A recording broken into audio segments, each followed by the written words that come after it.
Hey everybody, my name is Matt Pierce. I'm the Learning and Video Ambassador for TechSmith, and I am so glad you're here with us today. Whether you're watching the live stream or listening to podcasts, we're grateful that you're here. We've got another great episode. I always say that, but it's true because we've got so many good pieces of information we're going to be sharing with you today. We're going to be talking about providing help in context and some micro-learning things that go along with that, and these strategies to help you really help your customers, to help your learners, to help your audience be more successful. So we're gonna dive into that today. So let me introduce our guest. Asif Rehmani is the founder and CEO of VisualSP, which provides an interactive guidance system to support end users in context of their own environment. This system is currently available to over 2 million end users around the world to help them get their jobs done. Asif is very focused on digital adoption and digital transformation of organizations.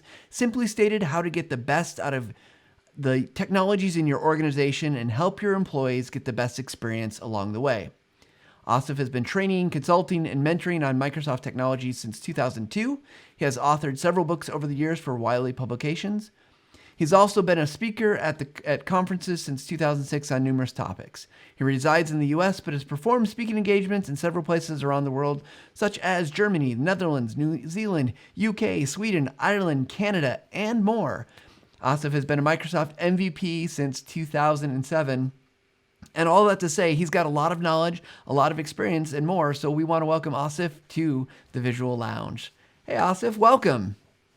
Thank you, Matt. Great to be here. Appreciate the introduction. Very humbling. Thank you. Yeah, no, it's awesome. I love going through people's bios because it's so impressive. Like I think about all the things that I've done, and it's like a little bit. Then I read these bios. I'm like, oh my gosh, wow, that's whoa. Well, he's been in all those places. He's done all these things, and I know. Just for those that don't know, any Microsoft MVP, that's not a small little thing that you just get, right? That's a lot of work and a lot of effort. So kudos to you for all those things. But now we've said a lot though. But what else would you want our audience to know about you as we get started into our conversation today? Sure. So as you already mentioned, I run a company. I'm a CEO of VisualSP. At the heart of the company and at my own heart, honestly, we find fulfillment in helping our customers. So having said that, teaching, helping, mentoring, and in our case, we are very, very focused on employees of organizations, mid-sized to large ones usually, especially in the times that we live in currently where so many people are working remotely. How do you enable and empower and support your users effectively? And that's what we focus on. So I think this is great for us to talk over here because that's exactly what we're focusing on here as well. Absolutely. That's what we're all about. We want to help our users and anyone out there just to get better at these things. And so we're going to talk a little bit about, we labeled in kind of the name of the episode before we go. And it's, those are always a little bit like, well, we know we're going to talk generally in these things, but we want to talk today about providing some help in context. And I think we need to probably step back a little bit and talk about what that means, because I think I know what it means. I have my own ideas. I'm sure you have your ideas and our listeners may have ideas. But Asif, for you, what does it mean to provide help in context? Yeah, actually, I would like to take a step back even further, if you don't mind, and talk about context on it by itself. I look at context as being in the moment, and forget about technology for a second, forget about learning, training. Think about any kind of context. So for example, how about this one? I don't know about you, but I have lots of weights and all at my home. So I can do any kind of workout, weight workout, but I'm just not motivated enough until I go to the gym. I'm in context and there I'm motivated. I have nothing else to do. I just have my phone with me and myself, and I see all these people working out. Well, not these days as much anymore, but used to be. And I'm in that mode, right? And that provides the context that I need, the motivation I need to do what I want. There's other things like that also, where if you're outside, you feel better because you're in that context. You're in the outdoor context. You do outdoor things, and there's so many situations like this where the context matters. Another one that comes to mind: when I used to go to conferences back in the day, presenting over there. I still present online, but it's just not the same feeling as presenting at the conference, being with the people, networking, talking to humans face to face. So in my opinion, context matters a lot. taking the same concept of context to learning, bringing that here. Think about this. What type of learning are we doing these days? Well, all sorts of learning. And not to knock any type of learning, I think all that stuff is necessary. But when you dive deep into something and you're learning about a specific concept, wonderful. Will you remember that concept when you actually need it? Will you remember the specifics of what you need to do when you need it? Or when you're in context of doing the actual work, within that context, will you help the help? Will you have the training? Will you have the support needed to do your job? And in a nutshell, I don't know if I did a great job explaining this or not, that's why context help or contextual help is what I call it. It's so important. Yeah, I love that. And I know from my world as an instructional designer trainer, we had another kind of name for this. It's that just in time, right? You're just in time learning, just in time training. But I love what you said about like the things that I'm doing in context, right? With the weights.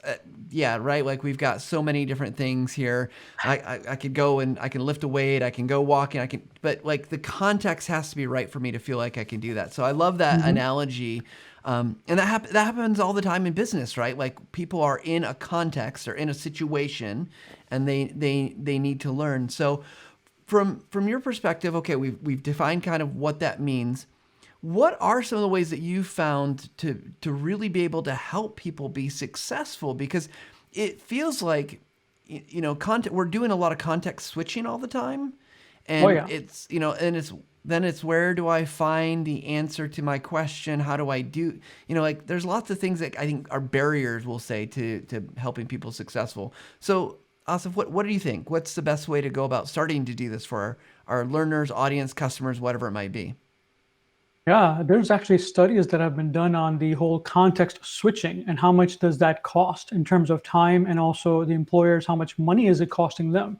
And context switching in learning or in knowing how to do a job, certain task to me is I am doing something. For example, I want to find out how to submit my leave of absence because I'm going to be absent next week.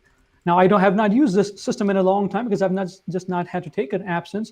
Now I actually have to go looking for that information on my intranet, my digital workspace, or maybe if it's a SaaS application that has information on the web, I go looking over there on Google, on Bing, whatever it is. I have to switch my context from where I am to the information where I'm searching. I hopefully will find it, and then I have to come back to continue what I was doing.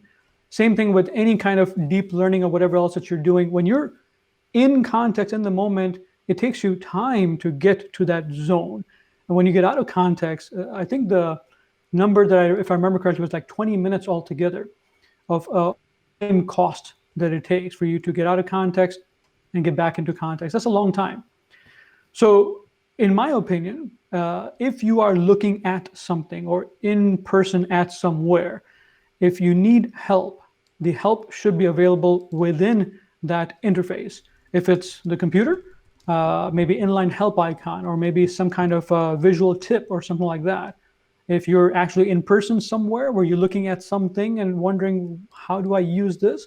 That help, that information, whatever you need to support, that should be attached to that physical object instead of you having to go find it.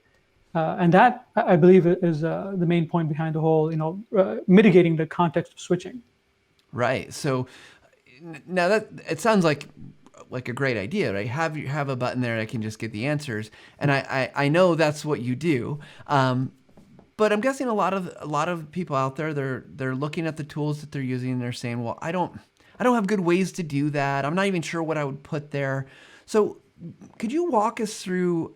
Let's kind of step back. Let's say I'm coming to you and I'm saying, I've got a program and I want to do what you're saying, because I think that makes beautiful sense, right? Like, I can give you help right at the point of need. I can help, I don't know, I've got, let's say 10,000 learners, 10,000 users, and I don't want them calling support as much. I don't want them asking, me for help in all my email. So how do I go about deciding what to prioritize and even starting to think about how you might do something like this? Yeah, absolutely. First, you have to be bought into the concept, and if you're not, many times there's a pain of something that you already experienced in the past that hey, you know what, I need this, or my company needs this, my employees need this. And usually it is that which I hear on a regular basis, that I have provided so much help and training and everything else to my people, but it's sitting on an LMS or it's in a training knowledge hub or somewhere that they have to go look, and they don't even know it exists. It is more of a destination thing. So that's number one, they're looking for better context. Number two, the type of training. The things at an LMS or a knowledge hub, you're going to have long form content, which is very much necessary, by the way, when you want to do in-depth analysis or deep thinking or deep learning on something. However, if I have come to the conclusion for my employees that I need to give them micro learning when they need it, quick snapshots or information, and I just need that quick thing to be there so they can move on and do their work, not have to think about it. So once again, context I want, micro learning I want. So once either the customer's already come to that conclusion, or we talk to our customer and bring them to the conclusion with scientific evidence, once that is said, then we talk about, all right, how are we going to make this happen?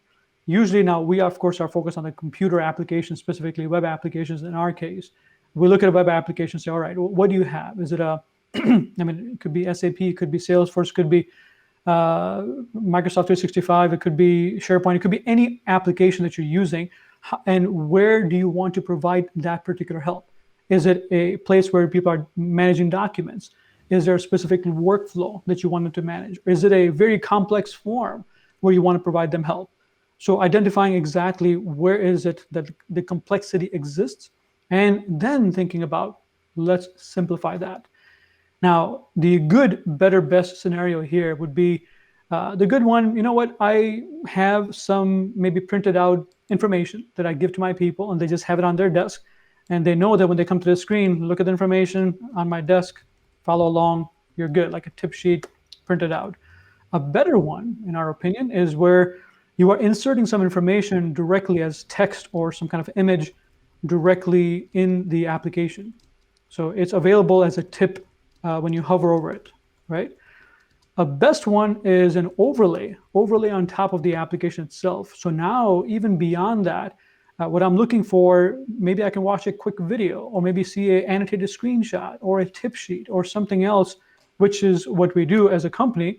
That how do I provide an overlay like that on top of any web application that's always available to me, to my users, and it's out of the way when I don't need it. So it's sitting there. If I need it, help, all right, help comes. It's like the IT guy, the IT gal running, all right, how can I help you? And then the help appears. Yeah. So before we get too far down the kind of the implementation piece, can we step back for a second? Because you talked about micro learning, and I just want to make sure we're level setting, because some of our folks listening and watching that might be a very familiar term, or it might be something completely new to them. So when you're talking about micro learning, I think there's some things in the context of the name, right? It's micro and it's learning. So but is it more than just meaning short learning? Like for you, when you talk about like micro learning, what do you mean? Yeah, well, I think it also serves to our audience to talk about both macro learning and micro learning. Right. Macro learning, me going to a class, learning something, or diving into a course and learning something, and then I'm kind of away from my work environment or my any play environment or whatever. I'm deep learning and then coming back. That's macro, a course or something like that. Micro learning is where I just need. Let's make it very, very specific. Things break in my house all the time. I don't know about you, but they do. And sometimes I call a handyman if it's a big job. But if it's something small like drywall fixing and things like that, I watch a YouTube video. A YouTube video tells me exactly step by step how to fix something or help with something that I need. And I'm done in a couple of minutes. So that is an example of micro-learning. Similarly, how about this one? When I get a new piece of equipment or a new game for my kids or something like that, there's a quick card that comes with it, right? Like, all right, here's a quick start.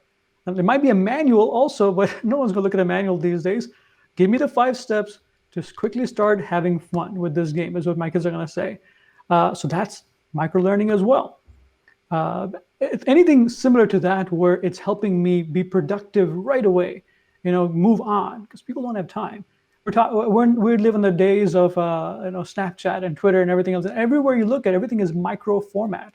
And that's what we're talking about in micro-learning as well. We have to bring those formats within the company so people can take the same experiences outside, have it here, and move on. Yeah, no, I love that. And I love the way you described it and those examples that are so relevant that we see. But we forget sometimes I know because I work in the world of learning and development, oftentimes the answer is a course. It's like, oh, well, we're Yeah. going to have to do a course. We're going to have to train everybody on that. And now it's going to take us an hour per person. And that's that's an expensive cost. And I will say from my perspective, microlearning, the actual size of it it's like an accordion. Like if you can make it this small, you make it really small. But if it needs to be 5 minutes, 7 minutes, or whatever to do the job, it can still be micro comparatively, right? Like, I don't know how long. Like I'm thinking about the Mars rover they just launched. I'm sure they've got lots of great Yeah. training on it. And microlearning might be really complex to launch a rocket into space to send it to Mars. So thank you for that context because I think that it's helpful. Well, one of the things I want to make sure we're talking about is in this process, we're here at the Visual Lounge, based in our name. We're all about images and videos. So how do images and videos play with this type of system that you're talking about where, you mentioned maybe there's an icon or maybe it's a link or something there that people can open up and access kind of this information. Is that important or is it really primarily strong as just text? And that's the thing that I feel as a trainer myself for many, many years right now that everything has its place. Some information you want it to be completely text and no images at all, while other information, images are necessary. And then go beyond that, in my opinion, is something in between video and image, and that's an animated image or something of that sort where there's no video. There's still, there's an actual kind of video component where there's moving images, right? But there's no audio associated with that. And then there's video. Now, as far as video is concerned, in my opinion, usually approximately 2 minutes for a quick thing is best in terms of length. But that's the progression I take: text, image, annotated annotated screenshots or animated images like that, and then you got video. And then, of course, you have to think about the delivery of that as well. How do you deliver it contextually? But that's the way I go. And I have examples of that too. I was thinking about that earlier as to think about if I want to give information about many different acronyms or some recommendations, like file name recommendations that I want people to follow when they're in a particular system. That I need a lot of text to be able to do that. If I start doing that in images, that's going to be very difficult to do that. If I do that in video, they won't remember it. I need something that's visual, but it's in text so they can use that right away. So that's a textual document. Now, images, in my opinion, it could be very relevant when you're introducing someone to maybe a new interface on their screen, saying, all right, when you come here next time to this interface, here's what you're going to see. And then you have annotations pointing to different components of the image, saying that here's what this is, here's what that is, etc. Moving beyond that, the animated image, and I actually have examples I can show also later. When you want to show some kind of movement that's relevant so they understand how I move this thing, but it's just very simple movement, doesn't require a video, image won't do it justice, so then you use an animated image, which I use Snagit all the time to make these kind of things look wonderful, very, very quick. And then you have, lastly, video, right? Video component, extremely, extremely necessary. In fact, there's some crazy number like 500 million hours of videos are watched on YouTube every day or something like that. That's a crazy amount of video, but I see it. I see the reasoning. I mean, I go to YouTube all the time also. There's so much good content that you can consume so quickly. So video definitely has its place when I want to show something a little bit more in depth. Well, I love how you've broken this down, right? You've thought about these pieces and the role that they play. And I think that's just great advice for any kind of learning situation. But I love that you've thought about it because there are things I just want text. I just want to skim the steps. I don't want to have anything get in my way. I don't want to watch a video. But then again, there's times when I'm not familiar. I don't know where to find the button, the label, the thing that they've asked me to do. And then what you said about animated images or GIFs. We love GIFs or GIFs depending on what side of that fence you sit on. But they're just so useful, and they work in so many places that video might not work. I had a good friend. He talked about this and he said, he's like, and he was all about video, but he's like, I work with people and they are in like branches of these places where internet's not good and they just can't watch video. It doesn't work for them. And so what good is a video is if it can never get it to play? And I that's has stuck with me. So I really resonate with those 4 levels. As we continue on, I do think it would be wonderful if we could see some of your examples, Asif, because I think, it's one thing to talk about this. It's another thing once you see it in context, if you will. There you go. Nicely played. There we go. So we are seeing your screen. So what are we going to see? Sure. What I wanted to do was show something that's going to resonate with hopefully most people. If you're managing your documents online, you're usually using Dropbox or OneDrive, or Google Drive. So what I'm showing over here is OneDrive. The interface of OneDrive, when you look at it for the first time, it could be overwhelming. It could be what am I looking at? What is all this stuff on the left navigation? What are the buttons on the top? What does the gear do on the top right? And especially for users who are coming in for the first time, they need to be kind of walked through as to what is it that I'm supposed to do here. So imagine in this case, I want to provide a contextual screenshot, okay? A contextual screenshot over here of what they're looking at. Now I'm going to actually click on a tab that I'm seeing on the bottom right over here that brings up the VisualSP application. And in here, I have the OneDrive quick reference. Now, let's say if I take a link, there's an icon here, the link icon. I'm going to click on the link icon.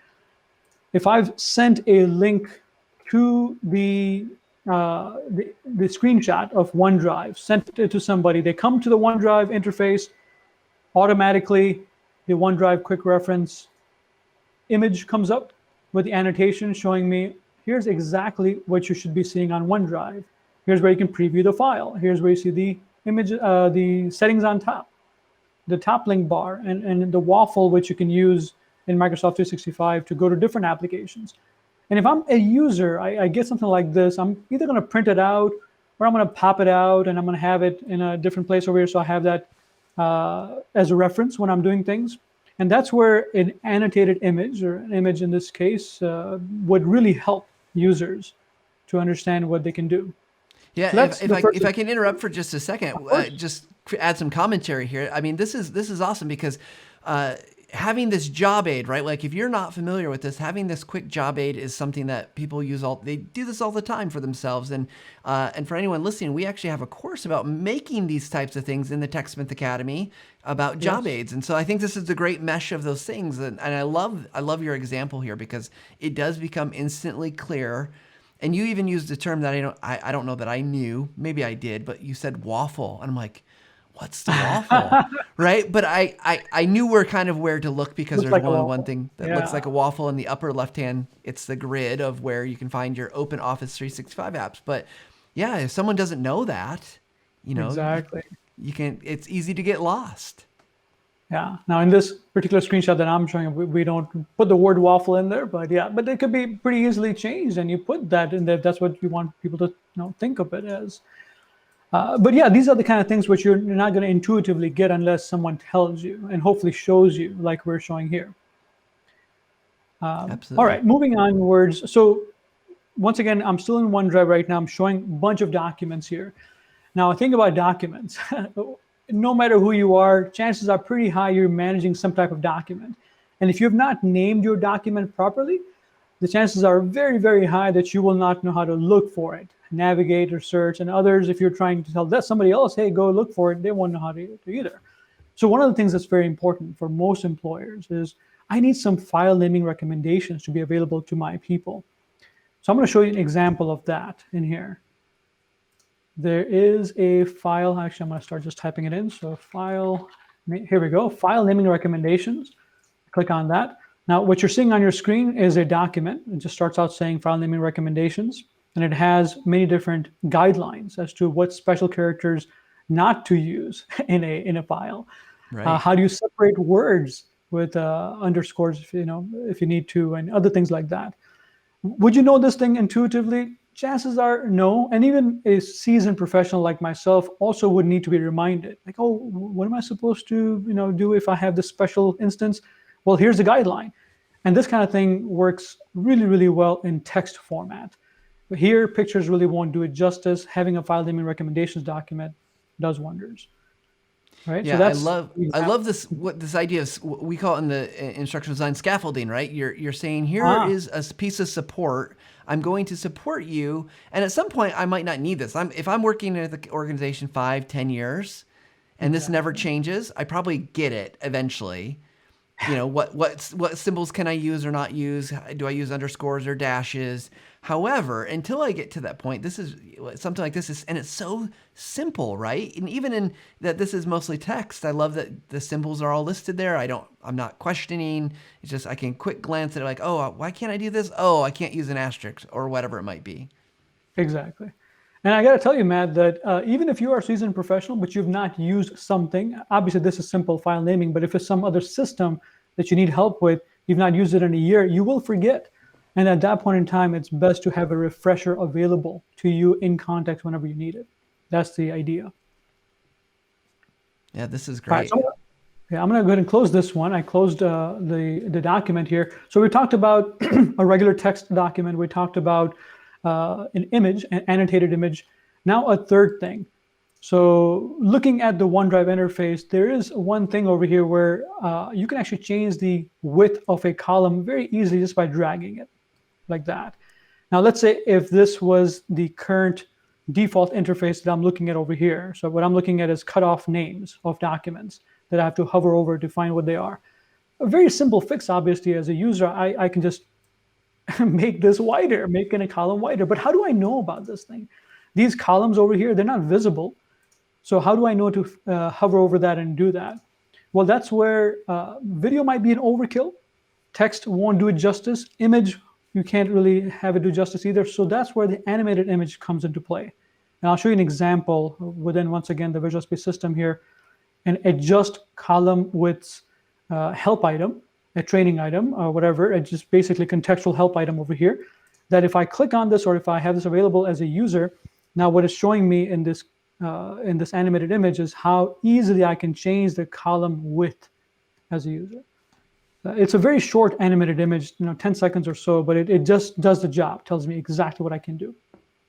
Helps Yeah, a and lot. I love that you paired it with, particularly with movement, right? Because that's what like animated GIFs and videos are good at. Is they're good at showing movement that might otherwise, you could describe this, but how much more difficult and how many words would it take you to describe? Move your mouse over between this point and this point. Like, how do you describe that? Move it to the blank space between these two columns. What does that mean? So yeah, I love this. Yeah. So, an animated image like this, our team uses Snagit a lot to make these kind of things, and it takes seconds to make that. But creating it, maintaining it, as opposed to, for example, a full-fledged video, this is perfect to do something like that. A little bit more than an image, but less than in a video for you to keep something like that updated all the time. And it does the job. Very We'll cool. move on to Yeah. the fourth thing over here, and that's the videos, right? I have a bunch of videos you have to choose from. I'll choose something really basic, like there's a video here that I'm looking at hovering over. It's called OneDrive Basics. And once again, imagine a user comes in for the first time in OneDrive. Let me actually take a contextual link to this also. I'll just click on the link icon here. And you've, actually one more thing. Sorry, let me go back here. Okay, so I got the contextual link. I've sent the link to that contextual help item to a user. They click on it in an email or whatever, and automatically they come to their own OneDrive, not a generic one, but their own OneDrive in this case, and the Nice. screen comes up showing them the video. They can watch it. In this case, 1 minute, 26 seconds is the length of the video. I can maximize this as a user, put it full screen. I have information at the bottom showing me how, once I've watched the video, how I can try it on myself. But the video itself, which is the focal point here, gives me an exact information of what I can do. Let me turn the music off here. Here we go.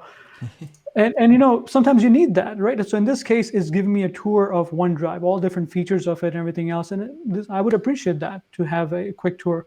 And video does justice for something like that.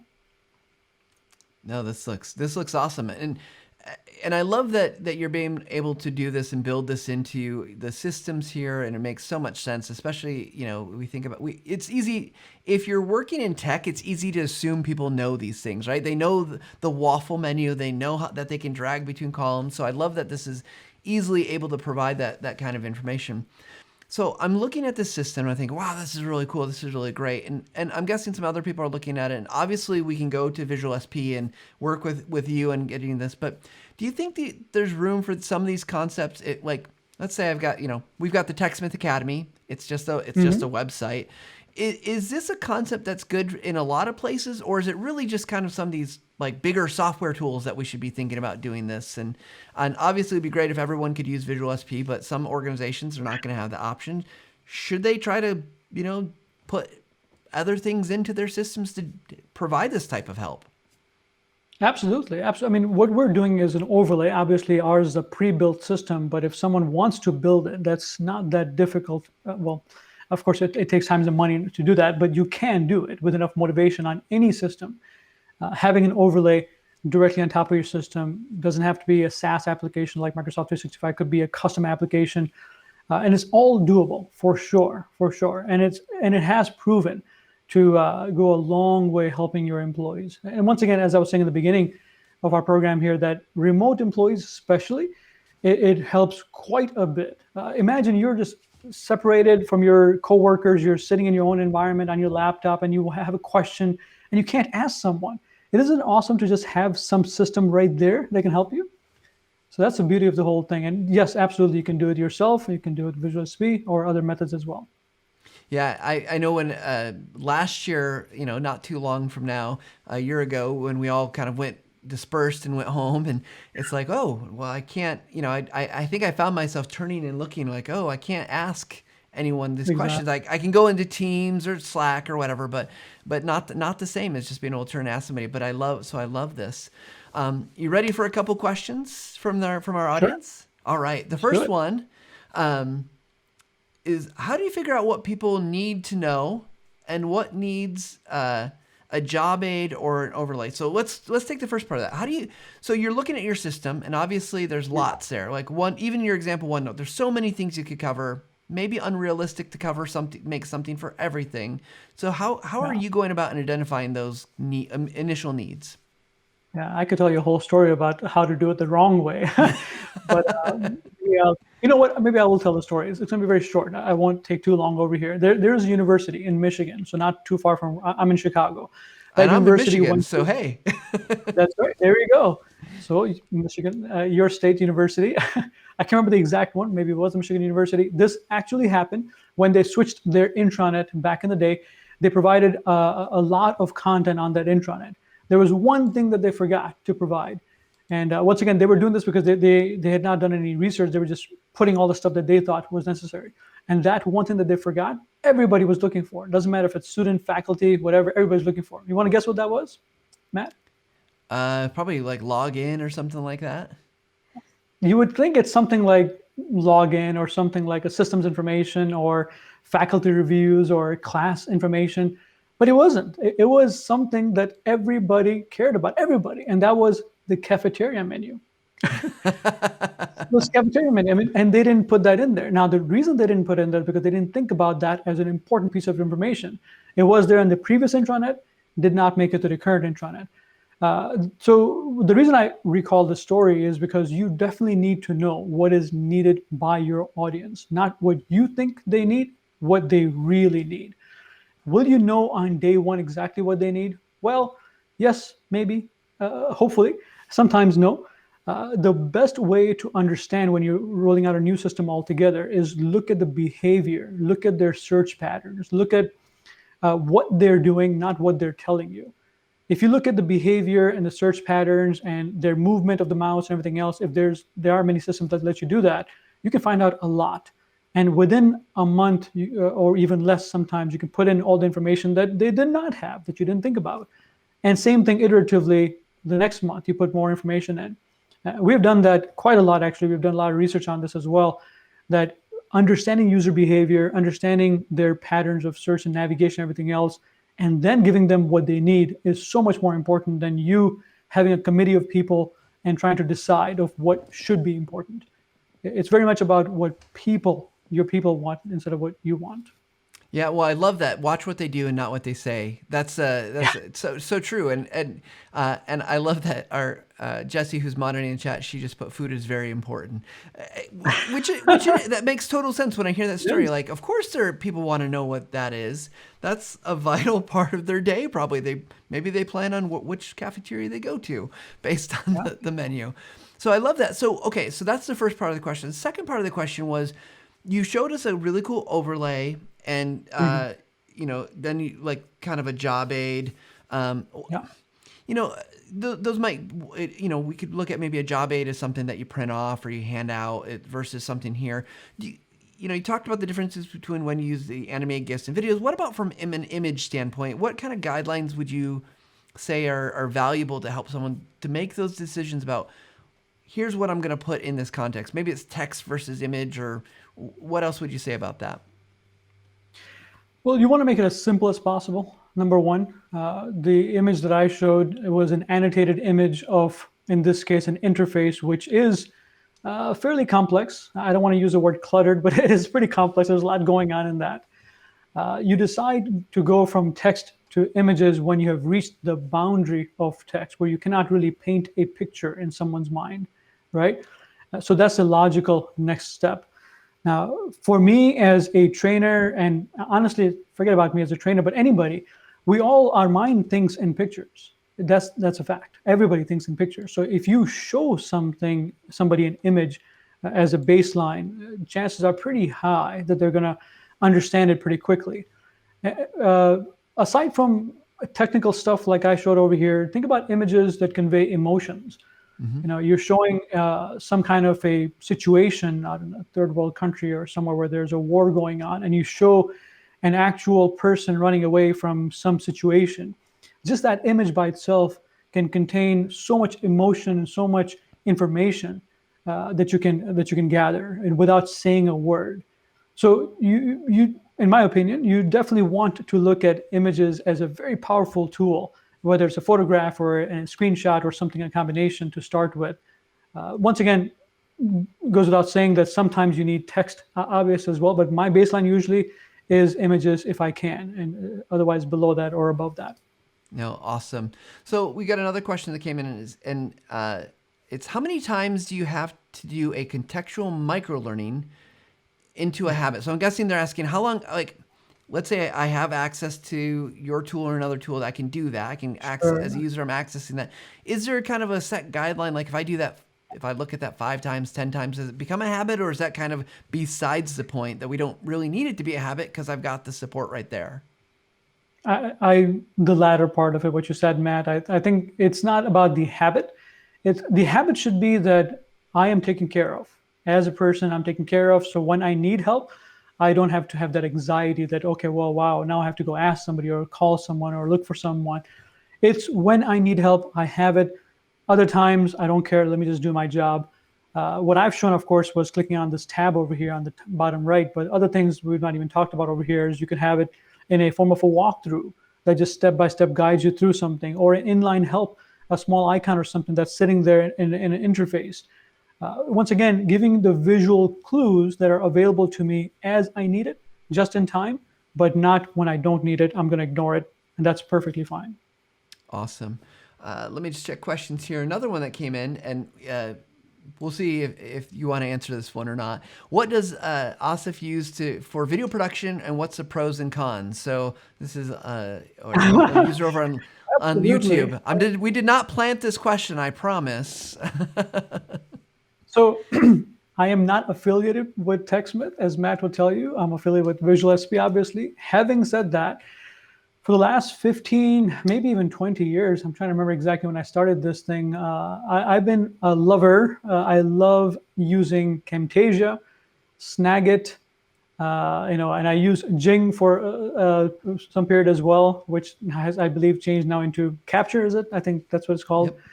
Yep. But these tools, for me, they're like right in that perfect space that I play in, which is not super formal and complex and stuff like that, which I don't want to get into, and not too basic. perfect for me. And all the people that I've taught over the years, anytime I get a chance, I drop in the words of use Snagit or use Camtasia to do your job. Well, we appreciate that, and we love it when our guests are willing to say that kind of stuff, but we don't ask them to.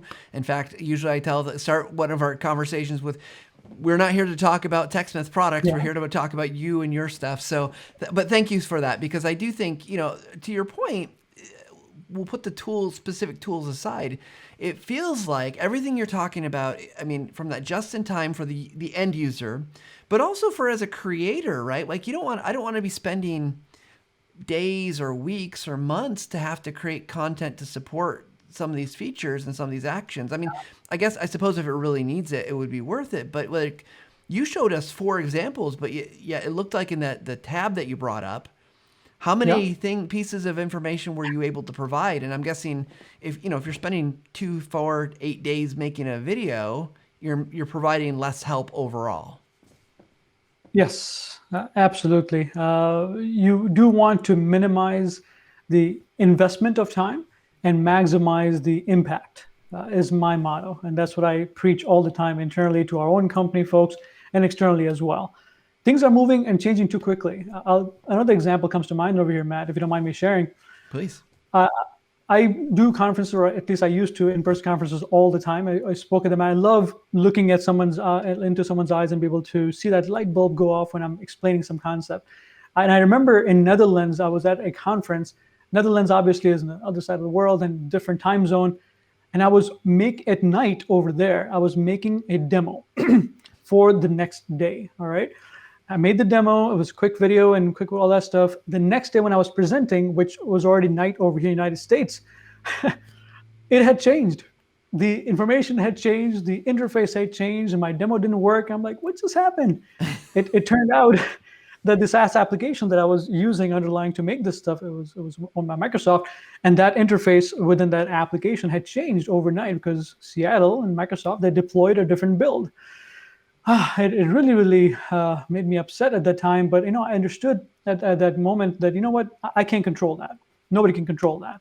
And you just have to get used to these kind of movements and changes all the time. So once again, how do I minimize the time of investment that I have to do to make something and maximize the effect, and still understand that there is always that risk that exists. That's always going to be there. What we put in within our system, there's a bunch of information, obviously, in terms of text and images and annotated images and videos and walkthroughs, which I've not even shown actually, walkthrough functionality of how you can do things. But we always keep this in mind as to we have to keep it curated, updated for the users.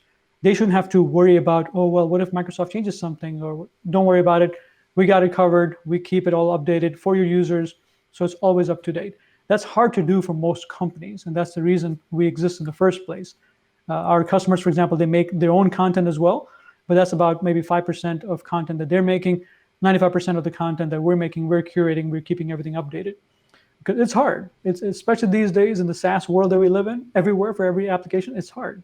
Yeah, information's changing all the time, and that's it makes so much sense that if you can't invest too much, or else you're going to have the huge sunk cost of like, oh my gosh, I put so much money into this, time, effort, and it just changed like that. And that can be frustrating.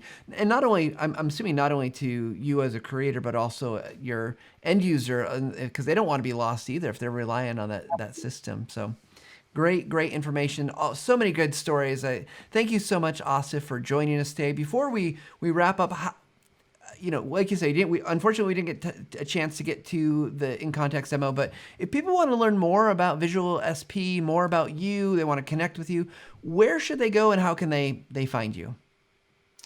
Well, these days you can't find me in person many places. So, and otherwise I would love to see you at conference also someday, all of you who are out there. But the best way to start is visualsp.com. So that's VISUALSP.com, VisualSP. Myself, you can find me on Twitter. If you have my name, which you can see on the screen, hopefully, it's just at Asif Rehmani. I was lucky enough to get my whole name. You can find me on LinkedIn as well, Asif Rehmani. Just put my name in there, connect with me. I love connecting with people. Right now, we can't do it in person, so we've been doing it. I've been doing it also online. Let me know if you have any questions, if I can help with anything. The world that we live in right now does require, I think, that assistance and help is given more freely to everybody, and I love doing that. It fulfills me, honestly. So please connect with me, and looking forward to talking with you. All right. Well, thank you again for being on here, showing some great examples and providing your just some amazing wisdom. I hope everyone listening has taken some notes, and if they missed part of it, they go back and watch, because I know I got a couple ideas for things that I want to do in terms of that in context help. And so thank you again for joining us today. We always appreciate our guests, and we hope you have a great day, Asif. Thank you. Thanks for having me, Matt. You bet. All right, everybody. Great information about in context help. We hope that you go out and check it out, both VisualSP, but also just think about how you can use your images, videos better to provide this kind of help. I mean, just real quick story. I remember one of our people at TechSmith once telling me that they were working in a financial area, and they're telling me that they do this thing once a quarter, and they couldn't remember how to do it all the time, because like once a quarter is not really that often, and they made themselves a video for themselves to go back and help themselves with that particular process, because it was pretty complicated, and that way they could just watch the video really quickly, remember what to do, and then save themselves a lot of time trying to figure out, oh, what step do I take? So thanks everybody for tuning in. We hope wherever you are that you take some time to look at your skills. Are you making good images, good videos, and figure out how you can level those up every single day. We'll see you next time.